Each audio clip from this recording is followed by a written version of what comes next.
देखिए, पूरे देश में ऐसा माहौल है कि ये ईवीएम और वीवीपैट को लेकर लोगों के मन में एक संदेह है कि इसमें बहुत गड़बड़ है। और ये सिर्फ हिंदुस्तान की बात नहीं है, ये पूरे देखा जाए तो पूरी दुनिया में इस मशीन के बारे में लोग कहते हैं। और जहां पे ये बहुत बड़े जो देश हैं, कम से कम 80% से लेकर 90% तक पूरी दुनिया में सारे देशों ने ये मशीन सब बंद कर दिए हैं और बैलेट पेपर पे उनके यहाँ वोटिंग हो रहा है।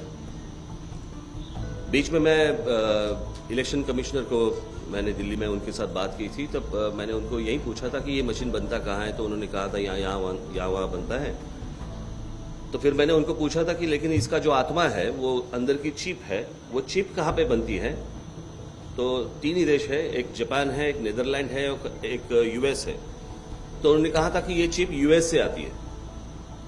यानी कि जिस अमेरिका में इस मशीन के बारे में लोगों के मन में एक संदेह है, वहां पे एक बहुत बड़ी कंट्रोवर्सी चल रही है इस मशीन के बारे में।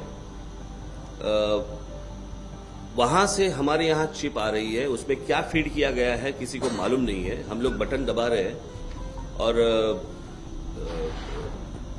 इलेक्शंस हो रहे हैं, कोई चुन के आ रहा है। यानी मैं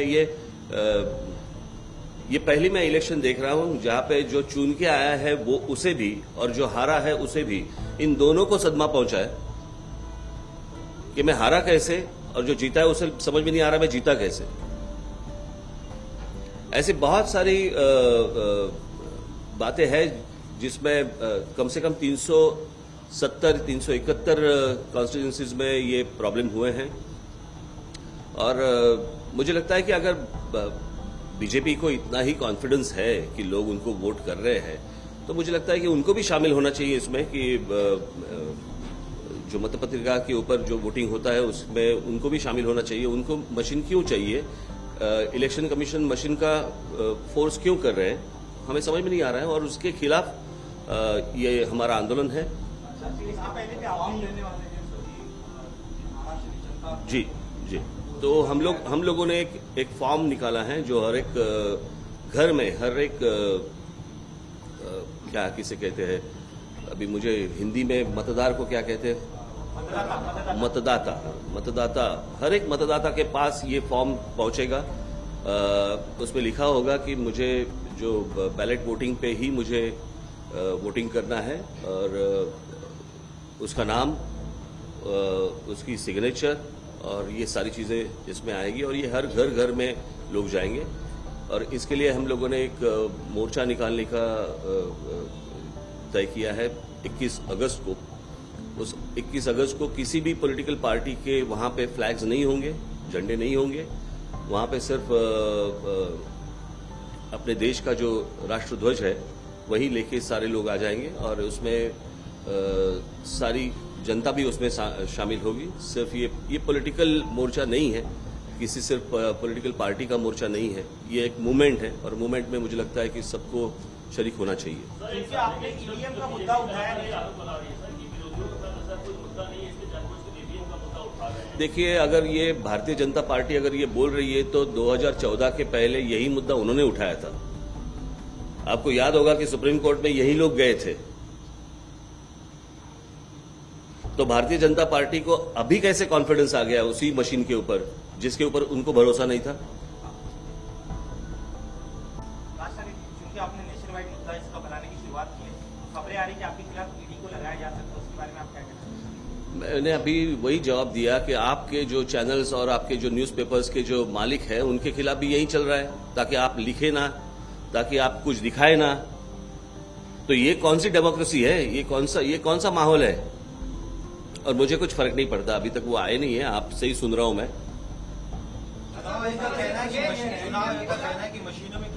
चुनाव आयोग के ऊपर ही विश्वास नहीं है। यही तो बात है ना कि इस देश में अभी डेमोक्रेसी नाम की कोई चीज ही नहीं है, जहां पे आपको कोर्ट जो है, कोर्ट से न्याय नहीं मिल रहा है, आपको इलेक्शन कमीशन आपके साथ बात नहीं कर रही है, वही तय कर रही कि भाई इलेक्शन कैसे होगी। इस देश में सार्वभौम जो है वो जनता है, और मुझे लगता है कि जनता क्या सोच रही है, जनता क्या विचार कर रही है, उसके ऊपर उनको विचार करना चाहिए। चुनाव का बहिष्कार करके इनिशिएटिव लेके सभी पार्टी को एक साथ मिलाया है, क्या आगे भी आप इनिशिएटिव लेकर चुनाव के लिए भी चाहे सभी पार्टी को एक साथ? नहीं, बात अभी तो आंदोलन की है। बात यह है कि इलेक्शन जो है वो फेयर इलेक्शंस होने चाहिए, यही एक मुद्दा है।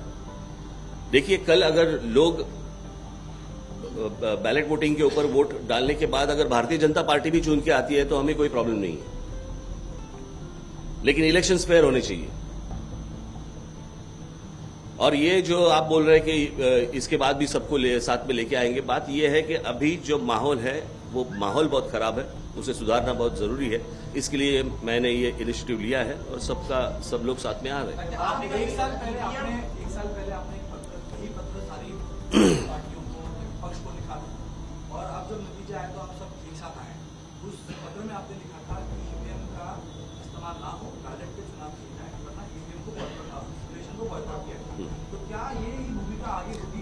मैंने अभी आपको इसके पहले मैंने आपको बताया कि ये अभी पहला फर्स्ट स्टेप है, ये अभी आंदोलन होगा। इसके बाद में आगे क्या होगा, वापस हम लोग सारे लोग मिलेंगे, मिलने के बाद हम लोग बात करेंगे और आपको बताएंगे। सर, लेकिन 3 राज्यों को बीजेपी की ओर से कहा जा रहा है, 3 यहाँ ही राज्य थे, हैं जहाँ पे यही थे।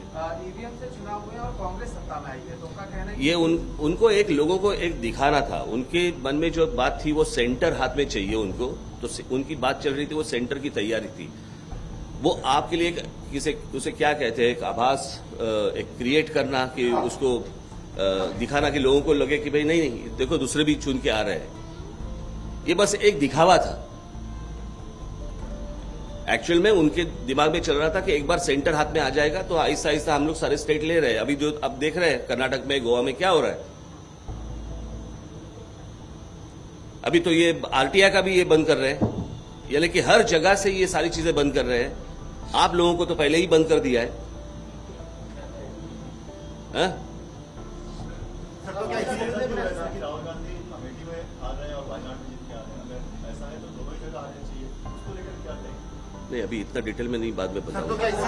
आपने चुनाव के बहिष्कार किया तो एक पॉसिबल ऑप्शन हो सकता है। आपको लगता है इस तरह से असहयोग अगर आंदोलन छेड़ा जाए तो उसका इम्पैक्ट होगा? मुझे सारे लोगों के साथ बात करनी पड़ेगी। सर, क्या इसी ईवीएम के मुद्दे 220 का लक्ष्य रखा है बीजेपी ने, पूरा कर पाएगी इसी ईवीएम? 220 क्या, वही तो है ना, वो पहले आंकड़े सामने रखते हैं।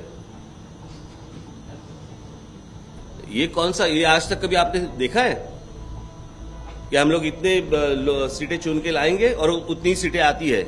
इसका मतलब क्या है?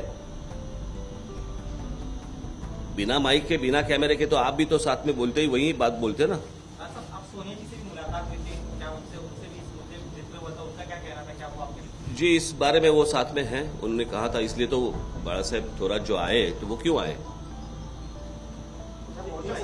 क्या आगे आप चंद्रबाबू नायडू, अखिलेश यादव, सबके सब, मैं सबके साथ बात करूंगा। मुख्यमंत्री ये कह रहे हैं कि जो विपक्षी पार्टियां बसपा में स्थिति, उन्होंने आत्मचिंतन करना चाहिए, जनता से देखिए, बात करनी चाहिए, ईवीएम के मुद्दे को लेकर। बात ऐसी है ना कि ये ईवीएम पे चुन के आने वाले लोगों ने ऐसी बातें नहीं करनी चाहिए। ईवीएम छोड़ दो, फिर इनको भी बहुत बड़ा आत्मचिंतन करना पड़ेगा।